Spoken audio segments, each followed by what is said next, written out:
A denial of a citizenship application can be scary, but it doesn't necessarily mean that your application can't be saved still. Some citizenship requirements are hard and fast, but others can be argued around. Form N-336 is the tool through which you can appeal a citizenship denial and argue that you are a prime candidate for citizenship in the United States. But which requirements can we argue our way through, and which should we leave alone? Generally, if a citizenship application is denied on the basis of criminal charges or convictions, then there's no way to argue around that. The applicant must demonstrate as part of the citizenship application process that in the 5 years before submitting their application, they were a person of good moral character. So if the applicant has criminal charges or convictions during that 5-year period, then the application is very likely going to be denied, and any appeal based on that denial will be unsuccessful.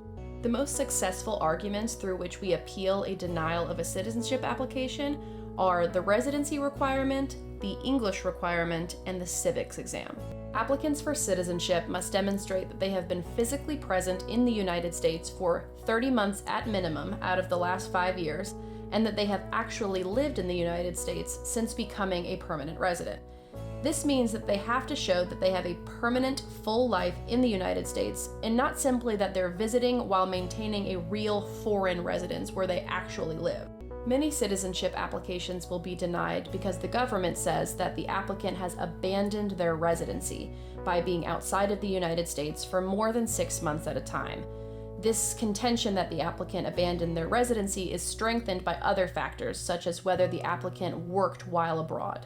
To combat this, the applicant must show that they maintained their life in the United States while they were abroad, and that they always intend to return.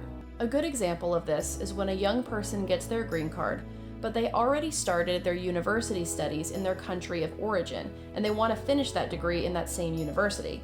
So they stay outside of the United States for a longer period of time than the allotted 6 months, and the government assumes that they've abandoned their residency. However, that person can demonstrate using taxes, bank statements, letters of reference, and even job offers received that they always intended to come back to the United States and that they were in a country of origin for a very particular purpose. Applicants must also pass a civics test and prove that they can speak, write, and understand English. There are many ways to get around the English and civics requirements, but the most argued over way is to argue that the applicant has a mental condition that makes learning English or passing a civics exam impossible. This process involves getting the applicant's doctor to complete Form N-648 and sign under penalty of perjury that the applicant has a mental condition that has lasted longer than 6 months and is expected to last longer than 1 year, that makes it impossible for the applicant to complete the English and civics requirements, and that the mental condition that the applicant suffers from is not due to their own substance abuse. Once the immigration officer is satisfied that the applicant is unable to complete the English and civics requirements based on their mental condition, they can still recommend them for citizenship if they otherwise qualify.